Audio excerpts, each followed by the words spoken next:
နဲ့ရှည်လျာ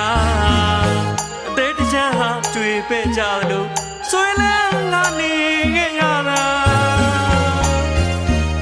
အပြုံးတစားမုံမရပါလားကို့အသေးဘဟုအမြဲလိုပင်တန်ရာဖြစ်အောင်မင်းလုံနေလား